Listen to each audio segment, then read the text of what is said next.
الرحمن الرحيم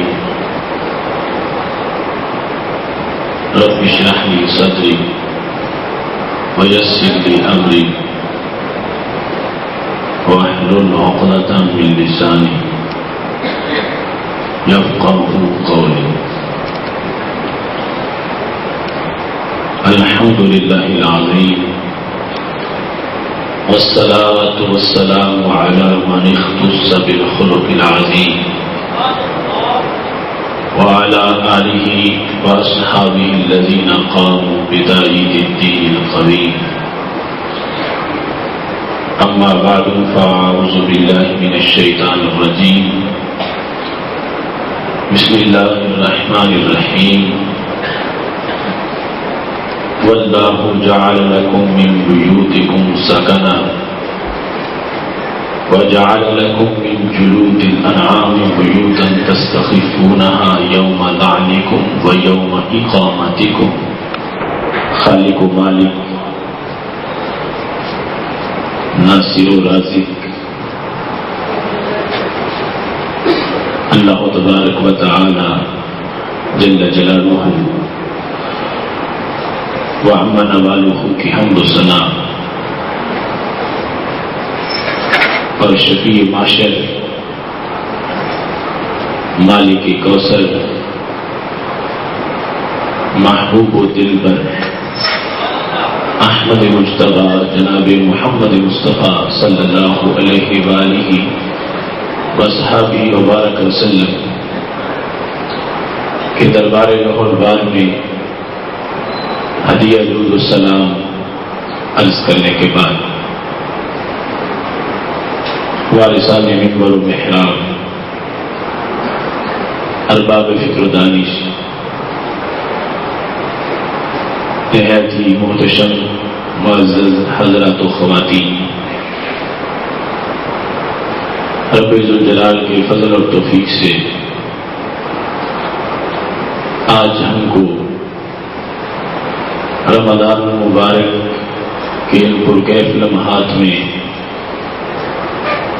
ادارہ صراط مستقیم کے فہم دین کورس کے 8ویں درس میں شرکت کی سعادت حاصل ہو رہی ہے. ہماری آج کی گفتگو کا موضوع ہے گھر کا اسلامی ماحول. میری دعا ہے خالق کائنات جل جلالہ سب کو قرآن و سنت کا فہم عطا فرمائے، قرآن و سنت کے ابلاغ و تبلیغ اور اس پر عمل کی توفیق عطا فرمائے. دیگر موضوعات کی طرح یہ موضوع بھی نہایت اہم موضوع ہے اور عملاً اس کو زندگی کے نشیب و فراز میں اپنے پیش نظر رکھنا یہ ازحد ضروری ہے. میرا رب الفاظ کو تاثیر اور حروف کو سوز عطا فرمائے اور رمضان المبارک کے اس روحانی وقت کی وجہ سے ہمیں جو سنے اس پر عمل کے اندر بھی آسانی پیدا فرمائے. میں نے قرآن مجید برہان رشید کی سورہ نحل کی آیت نمبر 80 کا ایک حصہ آپ کے سامنے تلاوت کیا ہے. واللہ جعل لکم من بیوتکم سکنا. Allah gave you houses for habitation. وَجَعَلَ لَكُم مِّن جُلُودِ الْأَنْعَامِ بُيُوتًا, and made for you of the skins of cattle. تَسْتَخِفُونَهَا, they are light for you. يَوْمَ ذَانِكُمْ, the day of travel. وَيَوْمَ إِقَامَتِكُمْ, and the day you stay at stays. رب ذوالجلال فرماتا ہے اللہ نے تم کو بسنے کے لیے گھر دیے اور اس نے تم کو جانوروں کے کھالوں سے گھر میسر کیے جن کو تم ہلکا سمجھتے ہو سفر کے دن اور رہائش کے وقت جب تم کسی جگہ مقیم ہو.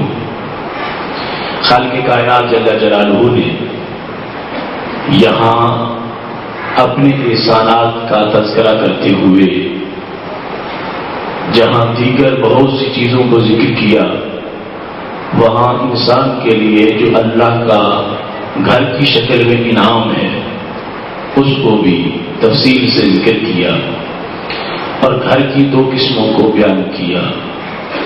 ایک وہ گھر جو غیر منقولی ہے اور دوسرا موبائل گھر جو خیموں کی شکل میں کہیں بھی خیمے لگا کر بنایا جا سکتا ہے. خالق کائنات جل جلالہ بندے کو یہ احساس دے رہا ہے کہ گھر کا ہونا یہ بھی بہت بڑا احسان ہے. جس زمین پر تم گھر بناتے ہو اس زمین کا ہر وقت گھر کو اپنی آغوش میں حرکت کے بغیر رکھنا یہ مسلسل اللہ کا ایک کرم ہے. آپ نے دیکھا کئی سالوں کے بعد 1 منٹ اگر زمین نے جنبش کی تو اس کے دامن سے گھروں کا ملبہ سارا تتر بتر ہو گیا. خالق کائنات فرماتا ہے میرا احسان سمجھو. اب ہمیں وہ چند لمحے تو نہیں بھولتے لیکن ہر وقت زمین جو پیار سے گھروں کو آغوش میں لیے ہوئے ہے ہمیں اس وقت احساس اجاگر نہیں ہوتا کہ خالق کائنات جل جلالہ نے کتنے کرم سے ہمیں یہ گھر دیے ہیں اور پھر ان میں رہائش کی ہمیں توفیق بخشی ہے. وہ اس احساس کو اجاگر کرتے ہوئے فرما رہا ہے کہ میں نے تمہیں بے خوف و خطر رہنے کی جگہ دی اور اس میں مقصد یہ ہے کہ تم ہر وقت مجھے یاد کرتے رہو کہ جس اللہ نے ہمیں اتنی بڑی زمین کو کنٹرول کر کے ایسے کر دیے ہیں اور ان میں ہمیں سکونت دی ہے. گھر کی تعمیر کے بعد بھی جہاں زمین کی عدم حرکت کا دخل ہے وہاں خالق کائنات جل جلالہ نے ہزاروں درندوں کو اس جگہ آنے سے روکا ہوا ہے. اگر خالق کائنات جل جلالہ کا حکم نہ ہوتا تو سارے گھر مختلف حشرات سے سانپوں سے اور درندوں سے بھر جاتے. سارے درندے صحراؤں سے نکل کر لوگوں کی رہائشی کالونیوں کا رخ کر لیتے لیکن اللہ فرماتا ہے ہم نے تمہیں رہائش دی ہے گھروں میں اس واسطے ہم ان درندوں کو گھروں کی طرف نہیں آنے دیتے اور تم بے خطر آرام کے ساتھ اپنے گھروں میں سکونت اختیار کرتے ہو.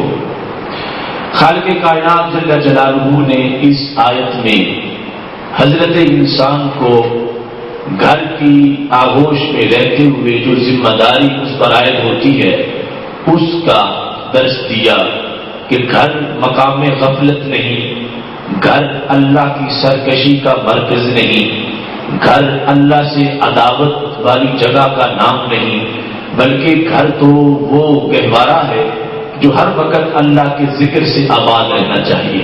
اس واسطے کہ خالق کائنات جل جلالہ نے اپنے خصوصی فضل و کرم کا اس کو مرکز بنا کر اپنے بندے کو آرام اور سکون بخشا تاکہ بندہ سکون کے ساتھ اپنے مولا کو یاد کرتا رہے.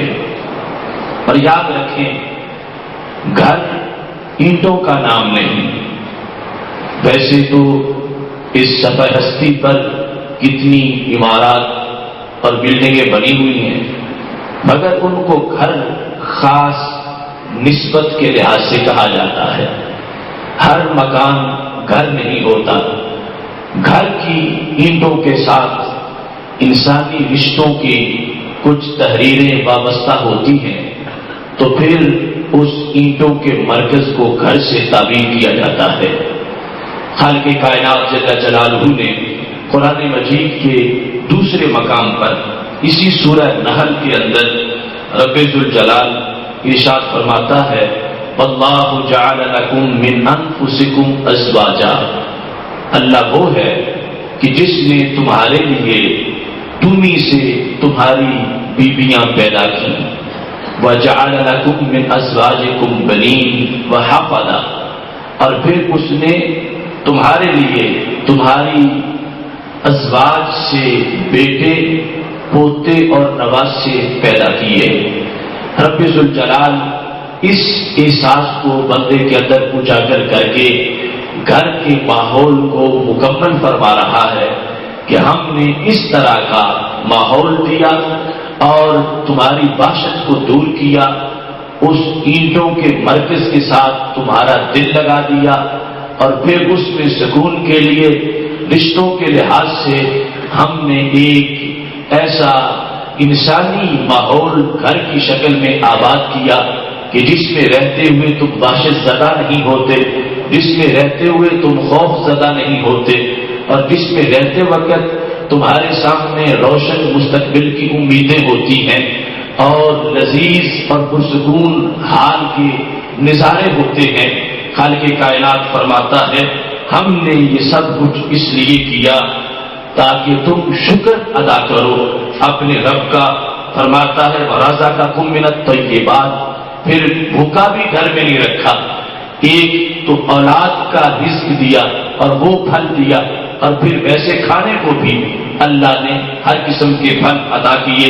فرمایا أَفَبِالْبَاطِلِ يُؤْمِنُونَ وَبِنِعْمَةِ اللَّهِ يَكْفُرُونَ، اے بندو یہ پھر کیا معاملہ ہوا کہ جب سب کچھ تم نے فراہم کیا باطل پر وہ لوگ ایمان لے آتے ہیں اور اللہ کی نعمتوں کو جھٹلا دیتے ہیں۔ باطل پر ایمان لانے کا مطلب یہ ہے کہ شرک میں ملوث ہو جاتے ہیں یا اللہ سے سرکشی کرتے ہیں، بغاوت کرتے ہیں۔ وَبِنِعْمَةِ اللَّهِ يَكْفُرُونَ، نعمت اللہ سے مراد اسلام ہے، اور نعمت اللہ سے مراد حضرت محمد مصطفیٰ صلی اللہ علیہ وسلم کی ذات گرامی ہے۔ خالق کائنات فرماتا ہے ہم نے تمہارے ہر احساس کی ضیافت کی اور ہر احساس کے لیے ہم نے دعوت کا اہتمام کیا۔ اس کا تقاضا تو یہ ہے کہ تم اس گھر میں میرے اسلام کو آباد کر لو جس گھر میں میں نے تمہیں آباد کیا ہے، لیکن معاملہ کہیں کہیں برعکس ہو جاتا ہے کہ میرے اسلام کو چھوڑ کر اور میرے نبی علیہ السلام کے فرامین اور سنتوں کو چھوڑ کر اس کے برعکس دیگر کام ان گھروں میں رائج کر دیے جاتے ہیں۔ خالق کائنات فرماتا ہے اس گھر کا ہر لمحے کا سکون تم سے یہ تقاضا کر رہا ہے کہ اس گھر کی فضاؤں میں اسلام آباد ہونا چاہیے اور اس گھر کے ماحول سے وہی منظر نظر آنا چاہیے جو رسول اکرم صلی اللہ علیہ وسلم نے مدینہ شریف کے پرنور گھروں کو عطا فرمایا تھا۔ سید عالم نور مجسم شفیع معظم صلی اللہ علیہ وآلہ وسلم نے اسلامی گھر کے خط و خال کو بیان کرتے ہوئے اس کی ہر جہت پر روشنی ڈالی ہے۔ ایک تو گھر کی آبادی ہے، اور آبادی کے سے پہلے گھر کی تعمیر ہے۔ رسول اکرم صلی اللہ علیہ وسلم نے تعمیر کی تطہیر کا بھی حکم دیا اور پھر آبادی کے وقت بھی تطہیر کا حکم دیا۔ گھر کی تعمیر کے لحاظ سے تطہیر کا حکم اس انداز میں رسول اکرم صلی اللہ علیہ وسلم نے بیان کیا ہے۔ بہقی نے شعاب ایمان میں اس کو روایت کیا کہ رسول اکرم صلی اللہ علیہ وسلم فرماتے ہیں اتقوا الحجر الحرام فی البنیان فإنہ اساس الحرام۔ فرمایا اپنے گھر کو جب بناتے ہو تو حرام کی اینٹ سے بچ کے رہو، اگر گھر میں حرام کی اینٹ لگ جائے گی تو حرام کی بنیاد پڑ جائے گی۔ جس گھر میں تم نے زندگی کے دن گزارنے ہیں اور حیات کے لمحات کو پورے کرتے ہوئے راہ قدم کو چلنا ہے، میرے محبوب علیہ السلام فرماتے ہیں وہ گھر ایسی جگہ پہ نہ ہو جو غصب کی ہو، جو لوٹ کی ہو، جو ناجائز قبضہ کی ہو. وہ جگہ جس پر تم نے اپنی زندگی کا اکثر حصہ گزارنا ہے وہ جائز ذرائع کی ہو. اگر وہ جگہ ہی ناجائز ہوگی تو پھر تم کیا امید کر سکتے ہو کہ تم اس پہ رہتے ہوئے جائز کام کر سکو اور وہ تمہارا مسکن اور آشیانہ تمہارے لیے رحمتوں اور برکتوں کا گہوارہ بنے. سب سے پہلے وہ زمین پاک ہو، یعنی اس میں غصب کا کسی طرح کا اور ناجائز قبضے کا کوئی دخل نہ ہو. اور پھر جن اینٹوں سے گھر بنایا جا رہا ہے وہ ساری کسب حلال کی ہو، جائز کمائی کی ہو اور ان میں کوئی حرمت شامل نہ ہو. رسول اکرم نور مجسم شفیع معظم صلی اللہ علیہ وسلم نے اس گھر کا جو ظاہری ڈھانچہ ہے اس کے لحاظ سے بھی تطہیر کا حکم دیا کہ چونکہ تم نے اس کے اندر رہنا ہے یہ تمہارا آغوش کی طرح محاصرہ کرے گا. سوچو تو صحیح، اگر قدموں کے نیچے حرام جگہ ہوگی، ناجائز دائیں بائیں حرام کی اینٹیں لگی ہوگی تو پھر وہ جگہ تو بندے کے لیے جہنم کی آگ کا منظر پیش کرے گی. وہ دنیا میں رہتے ہوئے جہنم کا قیدی بن جائے گا اور جہنم کا اسیر بن جائے گا. ان اینٹوں سے اس کو دوزخ کی تپش محسوس ہوگی اور پھر شیطان اس جگہ پہ ڈیرے لگا لے گا جس کی وجہ سے یہ دن میں بھی غافل، رات میں بھی غافل، صبح کو غافل، شام کو غافل، حدود اللہ کا بھی مجرم، حقوق العباد کا بھی مجرم، اس انداز میں اس کی زندگی بسر ہوتی رہے گی. تو میرے محبوب علیہ السلام چاہتے ہیں کہ میری امتی کا نشیمن پاکیزہ ہو، اس میں کسی طرح کوئی بدی کا داغ موجود نہ ہو. نشیمن پاکیزہ ہوگا، شاخ پاکیزہ ہوگی، ٹہنی جائز ہوگی اور پھر آب و ہوا اور ماحول بھی پاکیزہ ہو سکے گا. اور اگر آغاز ہی حرام سے ہوا تو پھر آگے حرام سے بچنا بڑا مشکل ہو جائے گا. اس واسطے میرے محبوب علیہ السلام کا یہ فرمان یہ ایک اسلامی گھر کے لیے پہلی اینٹ کی حیثیت رکھتا ہے کہ اس میں اس بات کو پیش نظر رکھا جائے کہ کسی طرح کی کوئی ناجائز چیز اس کے گھر کی تعمیر میں بھی داخل نہ ہونے پائے. دوسرے نمبر پر گھر کی آبادی ہے. اس سے مطلب کہ جب وہ اینٹوں کا مرکز گھر بنتا ہے اس کو جب گھر کہا جاتا ہے تو اس میں بھی سر فہرست یہ بات ہونی چاہیے کہ کسی طرح کی کوئی ایسی چیز نہ ہو جو کہ گندی ہو جس کی وجہ سے آگے زندگی گندی بن جائے. میرے محبوب علیہ السلام کا یہ فرمان نہایت ہی اس مقام پہ قابل غور ہے. گھر کی آبادی کا مطلب یہ ہے کہ گھر کو شرعی جو حیثیت مل رہی ہے، جب اس نے بنایا تھا تو اینٹ پاک رکھی تھی. اب اس کو آباد کرنے کا مطلب یہ ہے کہ جب شادی کرے گا تو زوجہ بھی پاک منتخب کرے، کسی بد کردار عورت کو اپنے نکاح کے لیے منتخب نہ کرے، ایسی کہ جو خود اپنی معاشرت کے لحاظ سے گندی ہوگی، اس کی وجہ سے یہ گھرانہ پورا گندا ہو سکتا ہے. آغوش جب گندی ہو جائے گی تو پوری نسل گندی ہو جائے گی. اس گھرانے کو تقدس تب ملے گا، اتنا دخل اینٹوں کا نہیں جتنا دخل اس گھر والی کا ہے کہ جس کی وجہ سے اس کو گھرانہ کہا جائے گا اور یہ گھر بنے گا. تو رسول اکرم نور مجسم شفیع معظم صلی اللہ علیہ وسلم نے اپنی امت کو اس سلسلے میں بھی متوجہ کیا کہ جب گھر بننے والا ہے تو اس میں بھی حرام سے بچنا اور اس میں بھی ناجائز سے بچنا اور اس میں بھی فحاشی اور عریانی کے دھبوں اور داغوں سے بچنا اور اس میں بھی ایسی برائی کی علامت سے بچنا جس کی وجہ سے آگے برائی کا سلسلہ پھیلتا چلا جائے. میرے محبوب علیہ السلام نے ایک معیار دے دیا اور آج گھر کی آبادی کے لحاظ سے اس معیار کو اپنے سامنے رکھنا یہ بھی امت مسلمہ کا بہت بڑا فریضہ ہے. نبی اکرم نور مجسم شفیع معظم صلی اللہ علیہ وسلم کا یہ فرمان ابن ماجہ شریف میں حدیث نمبر 1859 میں موجود ہے. حضرت عبداللہ بن عمر رضی اللہ تعالی عنہ، عبداللہ بن عمر اس کے راوی ہیں کہ رسول اکرم صلی اللہ علیہ وسلم ارشاد فرمانے لگے لا تزوج النساء لحسنہن، کبھی بھی کسی عورت کے ساتھ شادی محض اس کے حسن کی وجہ سے نہ کرو، حسن کو معیار نہ بناؤ، انتخاب میں حسن کو محض حسن کو سامنے نہ رکھو۔ کیوں؟ فرما عسى حسنہن ان یردیہن، ہو سکتا ہے کہ اگر صرف حسن صورت ہے اور حسن سیرت نہیں تو کیا ہو جائے؟ فرما وہ حسن ان عورتوں کو ہلاک کر دے، اس کی وجہ سے وہ اپنی جو مستورہ ہونے کی حیثیت ہے وہ کھو بیٹھے، جو عورت کا شریعت میں تقدس ہے وہ ان کا تباہ و برباد ہو جائے۔ وہ عورت جو ایک پوری نسل کے لیے منبت کی حیثیت رکھتی ہے، جس کے دامن سے پھول کھلیں گے تو تقوی کی بہار آئے گی، جس کے دامن میں آنے والی بہار سے کائنات میں نکھار آئے گا، اگر وہ زمین ہی شور ہوگی اور زمین ہی خراب ہوگی تو پھر کس بہار کی امید کی جا سکتی ہے؟ میرے محبوب علیہ السلام فرمانے لگے محض ان کے حسن کو معیار نہ سمجھو، ہو سکتا ہے حسن ہی ان کی تباہی کا سبب بن جائے اور حسن ہی ان کی بربادی کا سبب بن جائے۔ صرف حسن کو پیش نظر نہ رکھو۔ ولا تزوجوهن لاموالهن، فرمایا مال کو بھی معیار نہ بناؤ، کسی کے ساتھ شادی کرتے وقت اپنے گھر کی آبادی کے لیے جو تم اہتمام کر رہے ہو اس میں کسی عورت کے محض مال کو دیکھ کر فیصلہ نہ کرو۔ کیوں؟ فرمایا عسى اموالهن ان تطغيهن، قریب ہے کہ ان کا مال ان کو سرکش بنا دے، ان کا مال ان کو باغی بنا دے، ان کے مال کی وجہ سے ان عورتوں کے مزاج کے اندر تکبر آ جائے، سرکشی آ جائے، بغاوت آ جائے، گھر بننے کی بجائے بگڑ جائے، گھر سنورنے کی بجائے تباہ و برباد ہو جائے۔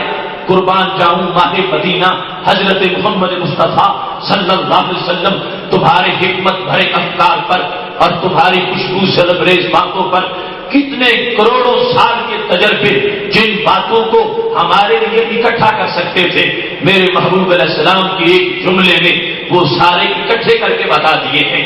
فرمایا کبھی بھی آج یہ معیار کو انسان خود سمجھتا ہے، کسی نے حسن کو معیار بنا لیا، کسی نے محض مال کو معیار بنا لیا کہ حسن کی وجہ سے انتخاب ہو رہا ہے اور مال کی وجہ سے انتخاب ہو رہا ہے۔ میرے محبوب علیہ السلام فرماتے ہیں ان دونوں چیزوں کو تابع سمجھو، ان کو انسان کی حیثیت دو، ان کی بھی کچھ حیثیت ہے مگر اولیت حسن کی نہیں، اولیت مال کی نہیں۔ جس گھر کو تم اسلامی ماحول دینا چاہتے ہو اس گھر کی آبادی کے اندر معیار کیا ہونا چاہیے؟ میرے محبوب علیہ السلام فرماتے ہیں لیکن تزوجوهن علی الدین، میں تمہیں کہتا ہوں کہ تم معیار دین کو سمجھو، دین کو پیش نظر رکھو۔ تم نے گھر کو جنت کا گہوارہ بنانا ہے، تم نے اپنے گھر کو فردوس کی علامت بنانا ہے، تم نے اپنے گھر کو نحوست سے پاک رکھنا ہے، تم نے اپنے گھر کو آخرت کے گھر کا ایک وسیلہ بنانا ہے۔ تو میرے محبوب علیہ السلام فرماتے ہیں محض جمال کو بھی سامنے نہ رکھو اور محض مال کو بھی سامنے نہ رکھو، بلکہ نامہ اعمال کو سامنے رکھو، اس خاتون کے دین کو، اس کے ایمان کو، اس کی نیکی کو، اس کے پرہیزگاری اور تقوی کو یہ معیار بنا لو۔ اس کے ساتھ جس وقت دوسری چیزیں آ جائیں گی، جتنی آتی جائیں گی اتنی ہی فائدے زیادہ ہوتے جائیں گے، لیکن محض مال کو اور محض حسن کو معیار نہ بنانا۔ اگر نیکی ہے تو پھر یہ چیزیں اس عورت کے لیے معاون بن جائیں گی، اس واسطے کہ پھر اس کے مال پر بھی شریعت کا پہرا ہوگا اور پھر اس کے جمال پر بھی شریعت کا پہرا ہوگا۔ تو جو دونوں خطرے اسلام نے محض مال یا جمال کے بیان کیے تھے وہ دونوں خطرے ٹل جائیں گے۔ محض جمال میں ہلاکت کا خطرہ تھا اور محض مال میں سرکشی اور عداوت کا خطرہ تھا۔ جب اس پر شریعت کا رنگ غالب آ جائے گا وہ حسن بھی شریعت کے تابع ہوگا اور پھر وہ مال بھی شریعت کے تابع ہوگا۔ نتیجہ یہ نکلے گا یہ شریعت کے ساتھ معامل بن جائیں گے اور اس عورت کی حالت بھی ہوگی۔ ابن ماجہ شریف میں دوسرے مقام پر میرے محبوب علیہ السلام جب صحابہ سے فرما رہے تھے کہ تم یہ چیز حاصل کرو، فلاں مال حاصل کرو، فلاں مال بڑا ضروری ہے، اس میں یہ فرمایا تھا زوجۃ مؤمنہ تعین احدکم علی امر الاخرہ، سب سے بڑا مال اور سب سے بڑی نعمت انسان کے لیے وہ مومنہ زوجہ ہے، وہ مومنہ بیوی ہے کون سی؟ فرمایا ترین احدکم علی امر الاخرہ، جو تمہاری آخرت کے معاملے میں مدد کرنے والی ہے، آخرت کے معاملے میں تمہاری مددگار ہوتی ہے۔ جب بھی دنیا اور آخرت کا مقابلہ آتا ہے، گھر میں اس کا ووٹ آخرت کے بارے میں ہوتا ہے۔ جب بھی گھر میں یہ بات چلتی ہے کہ آپ اتنے پیسے ہیں، اب اس سے فحاشی کا سامان بھی خریدا جا سکتا ہے اور اس سے آبال سالیہ کے لیے بھی کمائی کی جا سکتی ہے، تو اس کا اپنے خاوند کو مشورہ فحاشی کا نہیں ہوتا، عریانی کا نہیں ہوتا، دنیا داری کا نہیں ہوتا، بلکہ ہمیشہ دین کا مشورہ دیتی ہے، ہمیشہ آخرت کی سوچ دیتی ہے، ہمیشہ آخرت کے بارے میں اپنے خاوند کے لیے وہ معاون بنتی ہے۔ میرے محبوب علیہ السلام فرماتے ہیں یہ وہ چیز ہے جو انسان کے گھر کو آباد کرنے میں سب سے بڑا کردار ادا کرتی ہے۔ اگر یہیں سے خرابی ہوگی اس کا خرمن جل کے راکھ ہو جائے گا، اور اگر یہیں سے انسان کو کامیابی حاصل ہو جائے گی تو پھر اس کا گھر حقیقی گھر کہلائے گا، اور یہی گھر جنت میں گھر کے لیے ضامن بن جائے گا، اور اس کے گھر کا ماحول اس کو فردوس کے ماحول تک پہنچانے کے لیے ممد اور معاون ثابت ہو جائے گا۔ اسلامی گھرانہ اور اسلامی ماحول جو گھر کا ہے اس کے لیے یہ دونوں باتیں جو میں نے تمہید میں آپ کے سامنے عرض کر دی نہایت ضروری ہے۔ جو پہلے ہو چکا اس کی اصلاح کرنی چاہیے۔ گھر بھی بنا لیا اور گھر والی اور گھر کے جو آبادی کے ذرائع تھے وہ پہلے آ چکے ہیں، اس میں اصلاح پیش نظر ہو، اور آئندہ جو ابھی کام ہونے والا ہے اس کے لحاظ سے پورا ان شفیع معظم صلی اللہ علیہ وسلم نے اس معاملے کو آگے بڑھاتے ہوئے پاک محبوب علیہ الصلوۃ والسلام نے اپنے صحابہ کرام علیہم رضوان کو یہ بار بار تاکید کی تھی اور بار بار سمجھایا تھا کہ گھر ہر وقت نحوست سے پاک ہونا چاہیے، گھر کے اندر کوئی ایسا دھبا نہیں ہونا چاہیے جو عریانی یا فحاشی کا دھبا ہو، جس کی وجہ سے گھر میں بے پردگی ہو، گھر میں بے حیائی ہو، گھر میں بے شرمی کے مناظر ہوں، گھر میں سوتے ہوئے نمازیں قضا ہو رہی ہوں یا جاگتے ہوئے نمازیں قضا ہو رہی ہوں، گھر کے اندر سودی کاروبار کا پیسہ ہو، اور گھر کے اندر اس طرح کی بچوں کی تربیت ہو کہ جو ڈاکو بننے والے ہوں، چور بننے والے ہوں، زمانے کا بوجھ بننے والے ہوں، بلکہ رسول اکرم نور مجسم شفیع معظم صلی اللہ علیہ وسلم نے گھر کی اینٹوں کا جو زیبائش کا سامان ہے شریعت میں وہ بھی بیان کر دیا، جو گھر کی چاندنی ہے اس کو بھی بیان کر دیا، جو گھر کی روشنی ہے اس کا بھی تذکرہ فرما دیا، اور نبی اکرم نور مجسم شفیع معظم صلی اللہ علیہ وسلم نے فرمایا لا تجعلوا بیوتکم مقابر، میرے صحابہ اپنے گھروں کو قبرستان مت بناؤ، اپنے گھر کو گھر رہنے دو، اس کو قبر مت بناؤ۔ پوچھا گیا یا رسول اللہ صلی اللہ علیہ وسلم ایک گھر قبر کیسے بن سکتا ہے اور قبر کا مطلب کیا ہے؟ میرے محبوب علیہ الصلوۃ والسلام فرمانے لگے ان الشیطان ینفر من البیت الذی یقرأ فیہ سورۃ البقرہ، فرمایا جب گھر کے اندر قرآن نہیں پڑھا جاتا وہ گھر قبر ہوتا ہے، اس گھر کے رہنے والے قبر کے مکی ہوتے ہیں، اگرچہ وہ بظاہر زندہ ہیں، چلتے ہیں پھرتے ہیں، لیکن ان کی حیثیت مقبور کسی ہے، وہ اس طرح ہے کہ جس طرح کے قبر میں موجود ہوں۔ ان کا گھر اگرچہ وہ کئی منزلوں پر مشتمل ہے، اس کو کئی منزلہ قبر کہا جا سکتا ہے، وہ ویرانی ہے، اس جگہ وحشت ہے اور اس جگہ اندھیرے ہے، کوئی رونق نہیں ہے، اور اگر وہاں پہ قرآن مجید پڑھا جاتا ہے تو وہاں سویرا ہے، وہاں تجلی ہے، وہاں زیبائش ہے، وہاں آرائش ہے، وہاں روشنی ہے اور وہاں اجالا ہے۔ میرے محبوب علیہ الصلوۃ والسلام فرمانے لگے گھر کا اسلامی ماحول اس انداز میں وہ تعمیر ہوتا ہے کہ جب اس میں قرآن پڑھا جاتا ہے، قرآن کی وجہ سے شیطان بھاگ جاتا ہے اور گھر اللہ تعالیٰ کی رحمتوں کا گہوارہ بن جاتا ہے۔ اسلامی گھرانے کے جو لوگ ہوتے ہیں جن کا ماحول اسلامی ہوتا ہے ان کی علامت یہ ہوتی ہے اللہ انہیں اپنے عیب ان گھر والوں کی عیب دکھاتا ہے، ان کو یہ توفیق ہوتی ہے کہ وہ مل بیٹھ کے اپنی اصلاح کی بات بھی کرتے ہیں۔ ہمیشہ یہ نہیں ہوتا کہ جب بھی بچہ کسی سے جھگڑ کے آئے تو والد اور والدہ اس دوسرے گھر پر ہی الزام لگاتے رہیں کہ انہوں نے ہمارے بچے کو مارا اور انہوں نے یہ کام کیا یا فلاں معاملے کے اندر ہمیشہ فلاں کی ہی زیادتی ہے، بلکہ اسلامی ماحول میں یہ توفیق ملتی ہے کہ اس بندے کو یہ بھی سعادت میسر آتی ہے کہ وہ اپنے عیب کی طرف بھی دیکھے. خالق کائنات جل جلالہ ان لوگوں کے گھروں کو سعادت سے بھر دیتا ہے جن لوگوں کو اپنا عیب دیکھنے کی توفیق ملتی ہے. وہ لوگوں کے عیب کی طرف بھی نگاہ نہیں رکھتے، اپنی بھی تفتیش کرتے ہیں، اپنی بھی تلاشی لیتے ہیں، اپنے بھی کردار کو دیکھتے ہیں اور اپنے معمولات کی طرف بھی متوجہ ہوتے ہیں. جس وقت یہ چیز ماحول میں گھر کے اندر پائی جائے گی کہ اپنے لحاظ سے بھی دیکھا جائے گا کہ فلاں کے بیٹے نے اگر ایسا کیا ہے تو میرے بیٹے کی بھی تو یہ غلطی ہے، اس نے بھی تو ایسا کیا ہے، اس کو بھی یہ کام نہیں کرنا چاہیے تھا. فلاں جگہ اگر فلاں نے ہمارے ساتھ ایسا کیا تو ہمارا بھی فلاں کی شادی کے موقع پر یہی رویہ تھا، ہم نے بھی تو اس وقت اچھا کردار ادا نہیں کیا. اپنے عیب کو دیکھنا اور دیکھنے کی توفیق ہونا یہ بھی ایک سعادت ہے کہ جس کی وجہ سے اللہ تبارک و تعالی اس گھر کے اسلامی ماحول میں برکت دیتا ہے. اور ان کے لیے وہ چار دیواری جو بظاہر ایک پابندی کی ہے، خالق کائنات جل جلالہ اسی چار دیواری کے لیے ان کے لیے جنت کی آزادیوں کا اعلان فرما دیتا ہے اور ان کو جنت کے ماحول کا مہمان بنا دیتا ہے. رسول اکرم نور مجسم شفیع معظم صلی اللہ علیہ وسلم نے انہی آداب کو بیان کرتے ہوئے کیا کیا معاملہ اپنی امت کے لیے بیان نہیں کیا.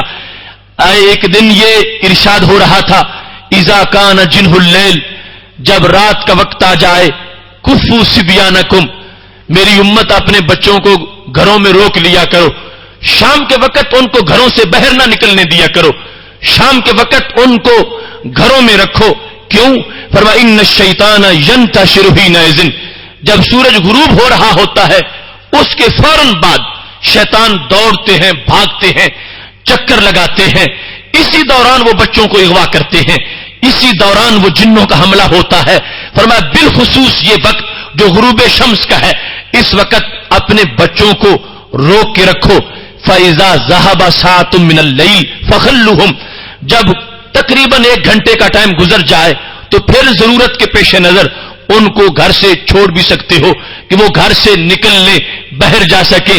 لیکن آج تو وہ شر شیطان کے سوا شر انسان بھی موجود ہے اور اس کے بعد بھی نکلنے کے خطرات موجود ہوں گے. لیکن رسول اکرم صلی اللہ علیہ وسلم کی حکمت کا یہ حصہ بڑا قابل غور ہے اور ہر حصہ ہی قابل غور ہوتا ہے کہ شام کا وقت جب غروب شمس ہو رہا ہے وہ بالخصوص شیطانوں کے دوڑنے کا وقت ہے اور اس وقت وہ دھکے دیتے پھر رہے ہوتے ہیں، آگے پیچھے جھپٹ رہے ہوتے ہیں. اپنی اولاد کی بالخصوص اس وقت حفاظت کرنی چاہیے. اور جب کچھ حصہ غروب شمس کے بعد گزر جائے، رات چھا جائے اچھی طرح، تو اس کے بعد اگر کسی کو مجبوری ہے تو ضرورت کے پیش نظر وہ باہر نکل سکتا ہے. اور شام کے آداب کو بیان کرتے ہوئے میرے محبوب علیہ السلام فرمانے لگے، اغلق الابواب، اسلامی ماحول یہ ہے کہ شام ہوتے ہی دروازے بند کر دو، دروازے کھلے نہ رکھو، دروازے بند کرو. واذکر اسم اللہ علیہ، بسم اللہ پڑھتے ہوئے دروازے بند کرتے جاؤ اور کوئی کھڑکی بھی کھلی نہ رہنے دو، کوئی دروازہ بھی کھلا نہ رہنے دو. یہاں تک فرما دیا اگر تمہارے اس دروازے میں کیواڑ نہیں ہے، تاک موجود نہیں ہے، تو میرے محبوب علیہ السلام فرمانے لگے ایک چھڑی ہی کھڑی کر دو، ایک دھاگا ہی باندھ دو، شریعت کا اتنا ہی پہرا کافی ہے. فرمایا جس گھر کا دروازہ بند ہوگا کبھی بھی شیطان بند دروازے کو نہیں کھولے گا. ان الشیطان لا یفتح بابا مغلقا، جس کو بند کر دیا گیا ہے، حالانکہ کتنا پاورفل شیطان ہے اور کس قدر ضدی ہے، سرکش ہے، لیکن یہ پابندیاں جو شریعت نے لگا رکھی ہیں ان سے آگے جانے کی اس کی مجال نہیں ہے. جب شریعت کا حکم مانتے ہوئے بسم اللہ پڑھ کے آپ نے دروازہ بند کر دیا، اب وہ اندر داخل نہیں ہو سکے گا، صرف لکڑی کھڑی کر دی. وہ جو شیطان جس کو اتنی مہارت ہے اور اتنا کنٹرول ہے کہ وہ بندے کے خون میں بھی شامل ہو سکتا ہے اور خون میں مل کر بندے کے اندر وہ پورے رگوں کے اندر اس کا دوران ہوتا ہے، یہ شریعت مطہرہ کے پہرے ہیں. اللہ نے اتنا اس شریعت کو اتنی زبردست طاقت دے رکھی ہے. فرمایا بسم اللہ پڑھ کے ایک چھڑی بھی دروازے پہ تم کھڑا کر دو گے پھر شیطان اندر داخل نہیں ہو سکے گا. اتنی پاور والا شیطان جو داخل ہونے پہ آئے تو خون میں داخل ہو جائے، اس کو بھی شریعت مطہرہ روک سکتی ہے۔ بسم اللہ پڑھ کے ایک چھڑی کھڑی کر دو گے، اس دروازے کے اندر شیطان نہیں جا سکے گا، بندہ محفوظ رہے گا، اس کی اولاد محفوظ رہے گی۔ پھر فرمایا خمروا آنیتکم، اپنے برتنوں کو ڈھانپ دیا کرو، واذکروا اسم اللہ علیہ، اور ڈھانپتے وقت بھی بسم اللہ پڑھا کرو۔ دیکھو وہ منصب نبوت جو بندے کو اللہ سے ملانے کے لیے آئے ہیں اور اس کو طہارت دے کر اللہ کے قرب میں پہنچاتے ہیں، چھوٹی چھوٹی باتیں بھی ماحول کے لیے بیان فرما دی ہیں۔ فرمایا یہ مسلم امہ کا گھر نہیں ہے کہ جس میں برتن یوں دھونے والے آگے پیچھے پڑے ہوئے ہیں اور شیطان ان میں کھا رہا ہے۔ خالی برتن میں کچھ نہیں ہوتا، لیکن جس میں کچھ کھایا گیا ہے اب فوراً شیطان اس پہ حملہ کرتا ہے، اس میں سے کھاتا ہے۔ تو اب یا تو اس کو ڈھانپ دیا جائے یا اس کو دھو دیا جائے، یہ شریعت کا پہرا ہوگا۔ تھوڑا سا ڈھانپنے سے، معمولی سا کپڑا جب اوپر بسم اللہ پڑھ کے رکھ دیں گے، اس سے وہ برتن محفوظ ہو جائیں گے، آئندہ شیطان کی بے برکتی اس میں داخل نہیں ہو سکے گی، اور جب بھی کھایا جائے گا اس میں بسم اللہ والی وہ برکت موجود رہے گی جو برتن ڈھانپتے وقت بسم اللہ کا تلفظ کر لیا گیا تھا۔ تو یہ چیزیں میرے محبوب علیہ الصلوۃ والسلام نے ماحول کے لحاظ سے ان کو بیان کیا، اور پھر بالخصوص گھر کے اندر زیادہ ذمہ داری ماحول کی یہ اس گھر کی مستورہ کے ذمے ہے، خاتون خانہ کے ذمے میرے محبوب علیہ الصلوۃ والسلام نے یہ ڈیوٹی لگا دی ہے۔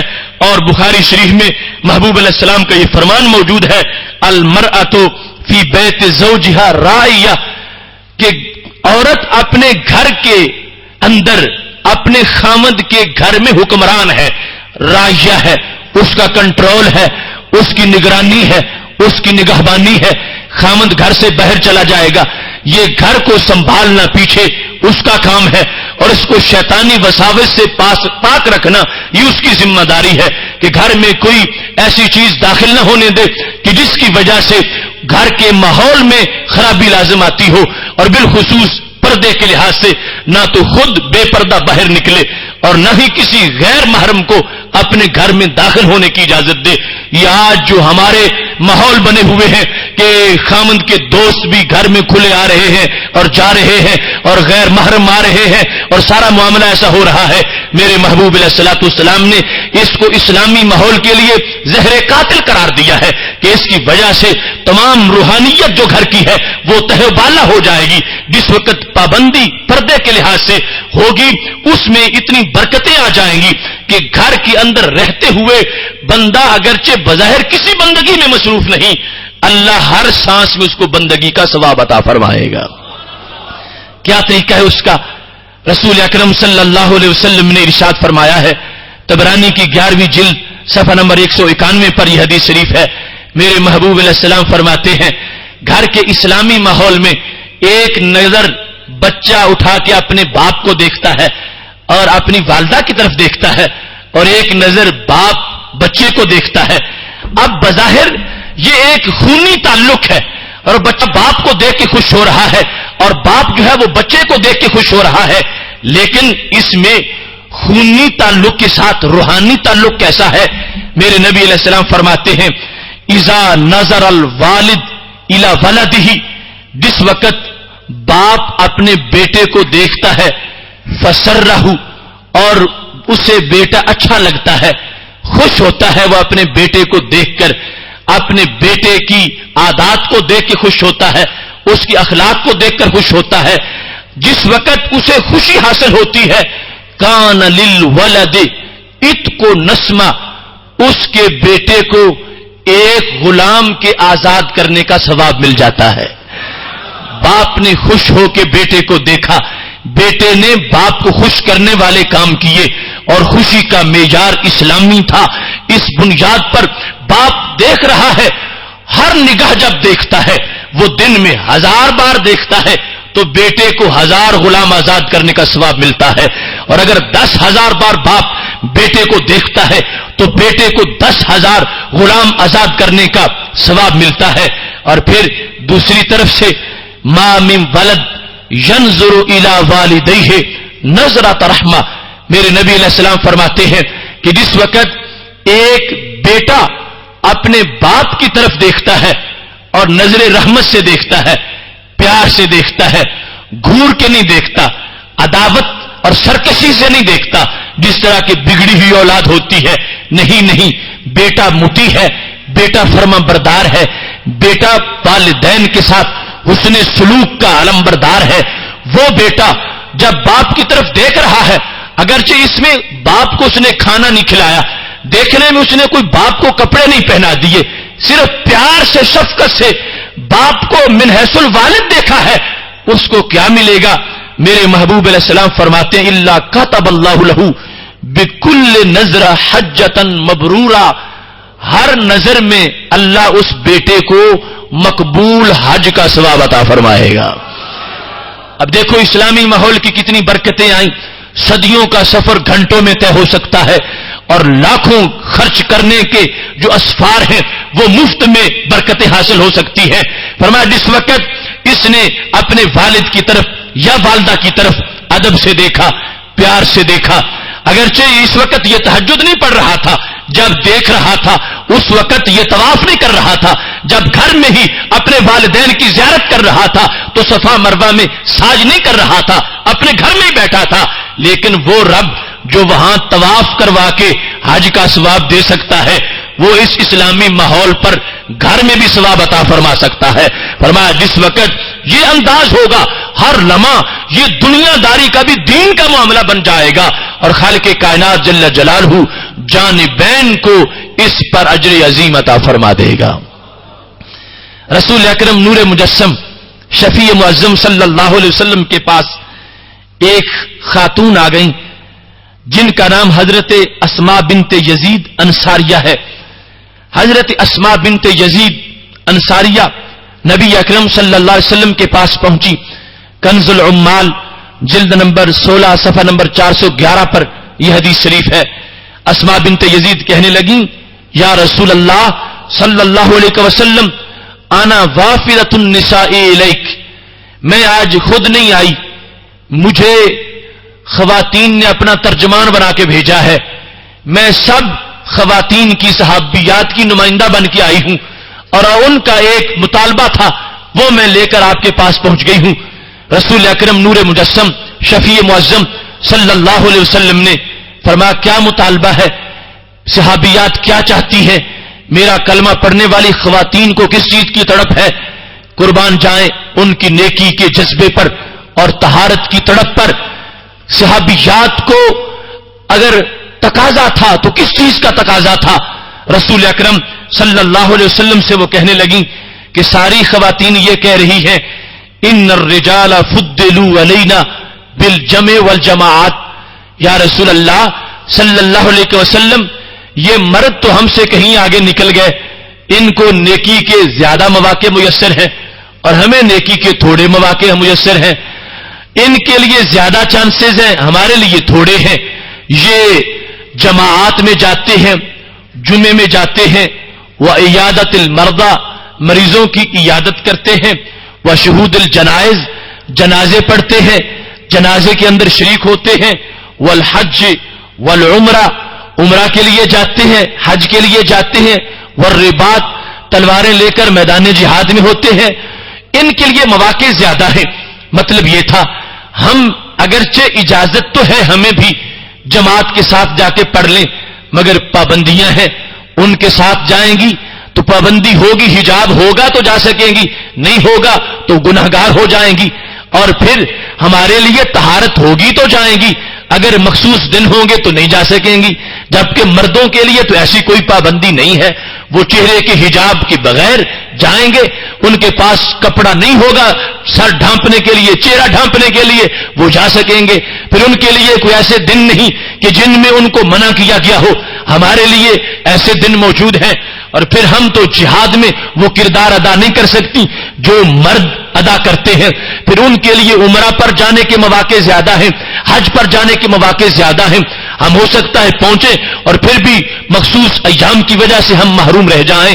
یہ جذبات تھے خواتین اسلام کے اندر.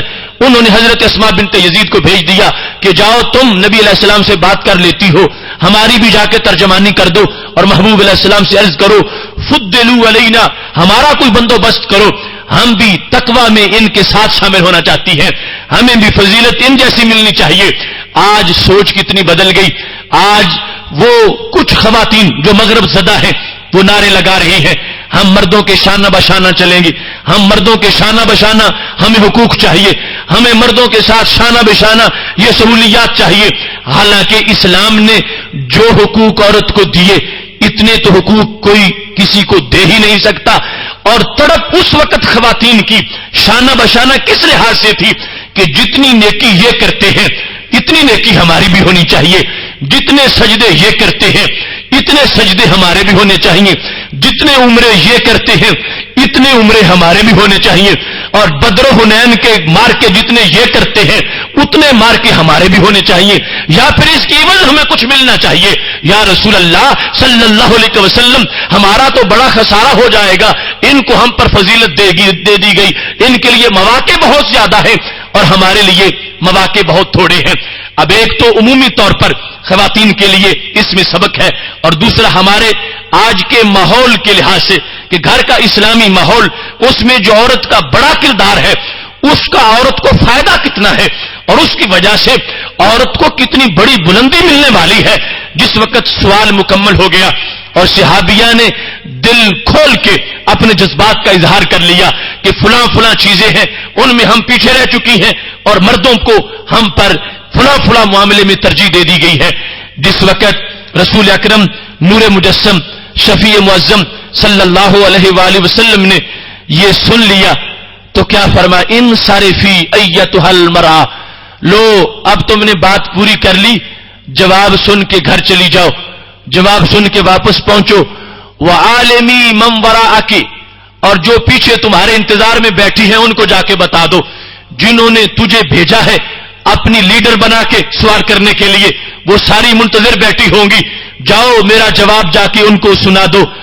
میں تمہیں ایک نسخہ بتا رہا ہوں, تمہیں میدان جنگ میں جانے کے بغیر مجاہد جیسا ثواب ملتا رہے گا, تمہیں گھر میں رہتے ہوئے تمہیں عمرے کا ثواب ملے گا, حج کا بھی ملے گا, تمہیں جمعے اور جماعت کا بھی ملے گا, تمہیں وہ مخصوص دن جن کے اندر تم روزہ نہیں رکھ سکتی اور بعد میں قضا کرتی ہو وہ فضیلت مل جائے گی, اور جس کے اندر تم نماز میں جا کے شامل نہیں ہو سکتی اور نماز کی چھٹی ہو جاتی ہے اور تم سمجھتی ہو کہ ہماری اتنی فضیلت رہ گئی اور وہ کمی میسر ہمیں نہیں آ سکتی, میرے نبی علیہ السلام نے فرمایا بالکل مخصوص چھوٹا سا تمہیں نصاب دے رہا ہوں جس سے دنیا بھی سنورتی رہے گی اور عقبہ بھی سنورتی رہے گی.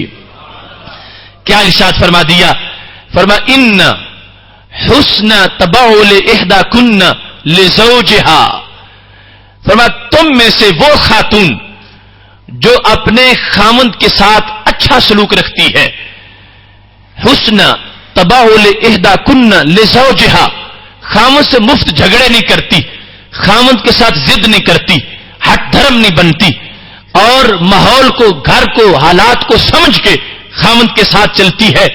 وطلبها مرضاتہ, اور خامند کی رضا کو ڈھونڈتی ہے کہ خامند کیسے راضی ہوتا ہے. یہ تو طے شدہ بات ہے کہ خامند کی جس رضا کو شریعت نے تحفظ دیا ہے وہ رضا وہی ہوگی جو اسلام کے خلاف نہیں ہوگی.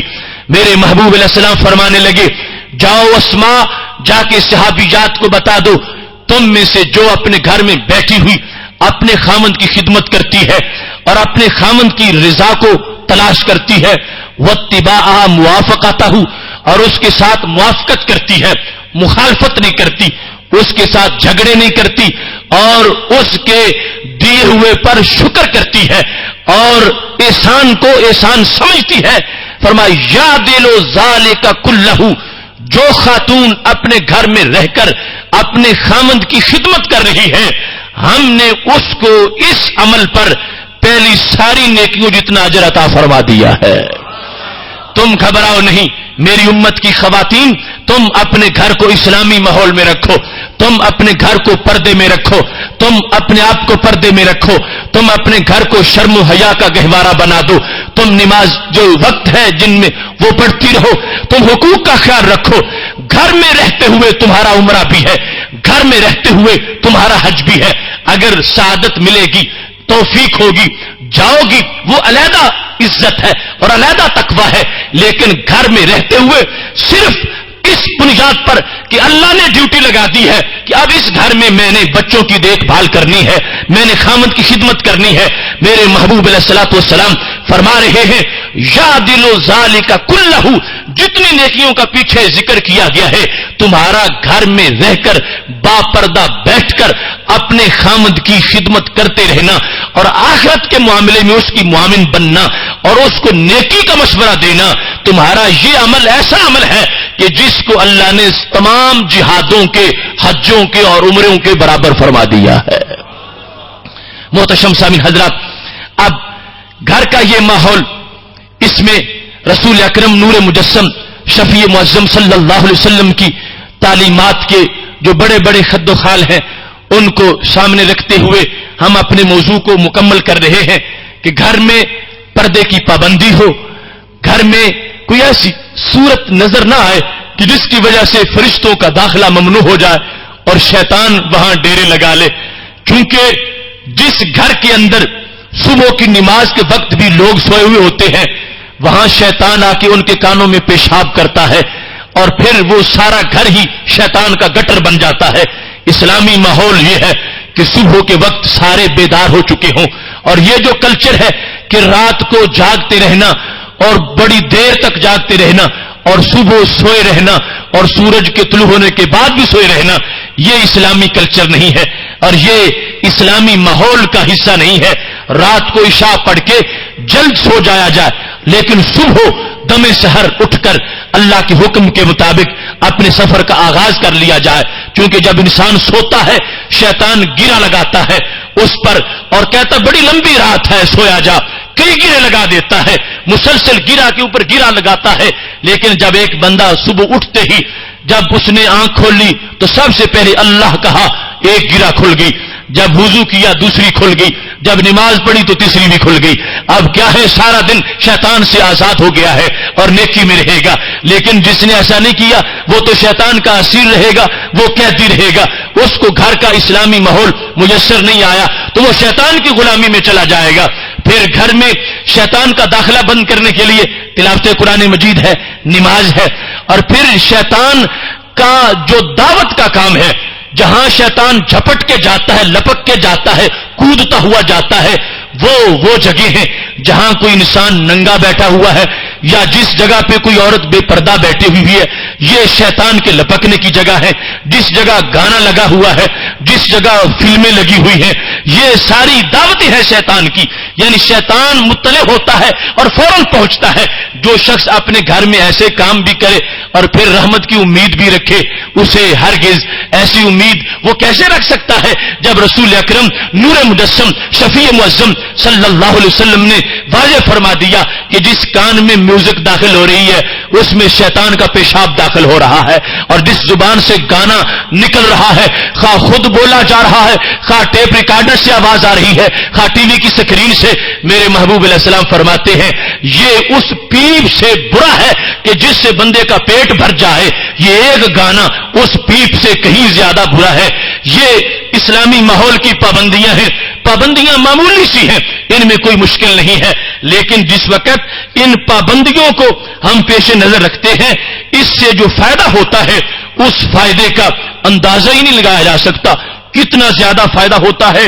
میرے محبوب علیہ الصلوۃ والسلام نے اس سلسلہ میں واضح طور پر اپنی امت کو حکم دے دیا کہ جس وقت گھر کے اندر قرآن مجید پڑھا جاتا ہے, فرمایا وہاں پر اب شیطانوں کی آبادی نہیں ہوتی, شیطان ڈیرے نہیں لگاتے, وہ گھر وحشت زدہ نہیں ہوتا, اس گھر کے بچوں کو ڈر نہیں آتا, اس گھر کے بچے محفوظ رہتے ہیں. اور جہاں شیطان کے ڈیرے ہو, شیطان کا گھر ہو, اس میں زیادہ ایسی چیزیں شامل ہو جائیں گی کہ جن کی وجہ سے بڑے بھی سہمے ہوئے ہوں گے, چھوٹے بھی سہمے ہوئے ہوں گے. یہ قرآن مجید اور نماز اور پردے کی برکت ہے کہ جس کی وجہ سے گھر امن و آشتی کا گہوارہ بن جائے گا, اور اللہ تبارک و تعالی تمام گھر والوں کو امن و سکون عطا فرمائے گا.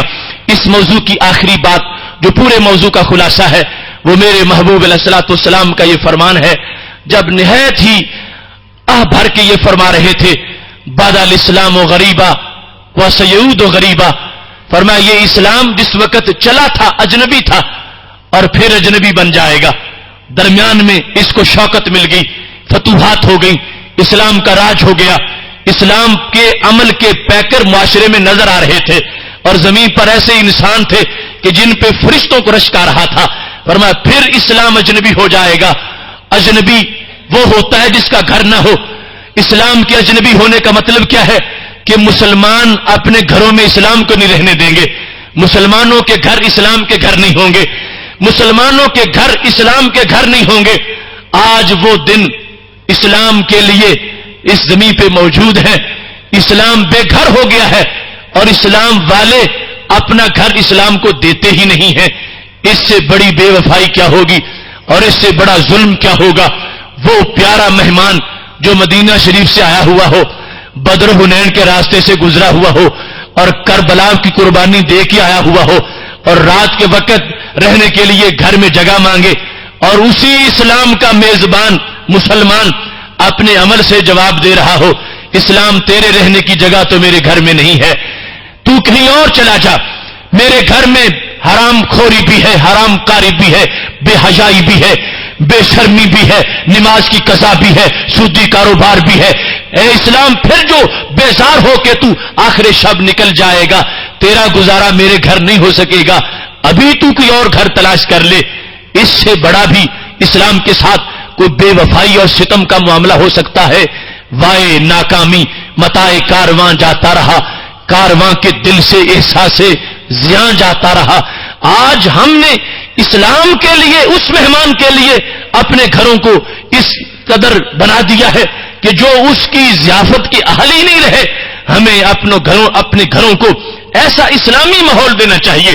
اسلام آئے جی بھر کے رات رہے, جی بھر کے مہینے گزارے, جی بھر کے قیام کرے, جب واپس جائے نبی علیہ السلام کے دربار میں ہماری سفارش کر رہا ہو کہ تمہارے امتی انہوں نے میری ضیافت کا بڑا احترام کیا تھا, جو جو مجھے پسند تھا وہ انہوں نے کیا ہے, جو جو میری طبیعت کے مطابق تھا وہ ساری رات وہی کرتے رہے, جو کچھ مجھے چاہیے تھا وہ اس گھر میں میسر تھا. اگر گھر میں میوزک بجتا رہا اور گھر میں ایسی آوازیں آتی رہیں, گھر میں فحش مناظر موجود رہے, گھر کے اندر تصاویر لگی ہوئی موجود رہی کہ جن کی وجہ سے شیطان گھر میں داخل ہوتا ہے اور فرشتے گھر سے رک جاتے ہیں, ایسے میں اسلام کا چین سے وہاں ہونا اس کے لیے بڑی مشکلات بن جائیں گی. بے وجہ تو نہیں, چمن کی تباہیاں کچھ باغ باہیں برق و شرر سے ملے ہوئے. ٹھیک ہے اغیار کی سازشیں بھی ہمارے خلاف بہت زیادہ ہیں, مگر ہم خود بھی تو سوچیں ہم نے اپنے لیے کون سا کام کیا ہے.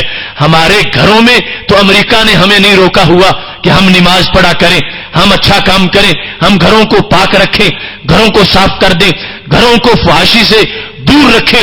یہ ہماری اپنی ذمہ داری ہے. اس کی طرف متوجہ ہونا آج کی اس موضوع کا اصل پیغام ہے. گھر کا اسلامی ماحول وہ ہے کہ جس کو اسلام نے پسند کر لیا, رات بسر کی, جی بھر کے رہا, قیامت کے دن گواہ بن جائے گا. اور وہ اسلامی ماحول نہیں ہے کہ جہاں اسلام کو داخل ہونے کی اجازت ہی نہ مل رہی ہو اور عملاً زبان سے اس کو پیچھے ہٹایا, زبان سے تو نہیں عمل سے اس کو پیچھے ہٹایا جا رہا ہو. ساری رات گزر جائے, اسلام گلیوں میں چکر لگاتا رہے, مسلمانوں کے گھروں کا فائدہ کیا ہوگا؟ وہ یہودی کے دروازے پہ تو جاتا ہی نہیں ہے, عیسائی کا دروازہ تو کھٹکھٹاتا ہی نہیں ہے, اپنے کلمہ گو کے دروازے پہ آتا ہے. تو کلمہ گو کو چاہیے کہ وہ اپنے دین کو اجنبی نہ بننے دے, اس کو گھر عطا کرے. جو آج کے دور میں اسلام کو اپنا گھر دے دے گا, میرے محبوب علیہ السلام فرماتے ہیں طوبی للغرباء, میں ان لوگوں کو جنت کی بشارت دے رہا ہوں. لہذا یہ عہد کر کے اٹھیں کہ ہم اپنے گھر میں پوری طرح اسلامی رنگ غالب کریں گے, قبل اس کے کہ ہم پوری دنیا پہ نظام مصطفیٰ صلی اللہ علیہ وسلم کا خواب دیکھیں. ہم اپنے گھروں میں تو اس نظام کے جلوے دیکھ رہے ہوں. اللہ تبارک و تعالی ہماری اس حاضری کو قبول فرمائے. وآخر دعوانا ان الحمدللہ رب العالمین. انشاءاللہ تبارک و تعالی کل ہمارا موضوع زبان کے آداب کل کا موضوع ہوگا. آج یہ درمیان میں لائٹ کی وجہ سے کچھ گفتگو طویل کرنا پڑی. اب دعا مانگتے ہیں. الحمدللہ رب العالمین والعاقبۃ للمتقین والصلاۃ والسلام علی رسولہ الکریم. ربنا اتمم لنا نورنا واغفر لنا انک علی کل شیء قدیر. اللہم اخرجنا من ظلمات الجہل والوہم واکرمنا بنور العلم والفہم. یا اللہ جو کچھ ہم نے سنایا ہے اس پیغام کو یاد رکھنے اور اپنے گھروں کو اس کے مطابق ڈھالنے کی توفیق عطا فرما. یا اللہ پہلے ہی جن گھروں میں اسلامی پہرا ہے ان کو مزید برکتیں عطا فرما، اور جہاں کمی کوتاہی ہے آج پکی توبہ کر کے اپنے گھروں کو ہمیں اسلامی رنگ میں ڈھالنے کی توفیق عطا فرما. یا اللہ نبی اکرم صلی اللہ علیہ وسلم کے عظیم جاہ کے طفیل ہم سب کے گناہوں کو معاف فرما، سب کی خطاؤں کو معاف فرما. جو بے روزگار ہے ان کو حلال روزگار عطا فرما، جو بے اولاد ہے ان کو نیک اولاد عطا فرما، جو اولاد نرینہ سے محروم ہے ان کو اولاد نرینہ عطا فرما. یا اللہ ہمارے روزے، ہماری نمازیں، ہمارا درس اپنی بارگاہ میں قبول فرما. وصلی اللہ تعالی علی حبیبہ خیر خلقہ سیدنا و مولانا محمد وآلہ وصحابہ اجمعین. حضرات گرامی، ہمارے آج کے پروگرام کے میزبان چودھری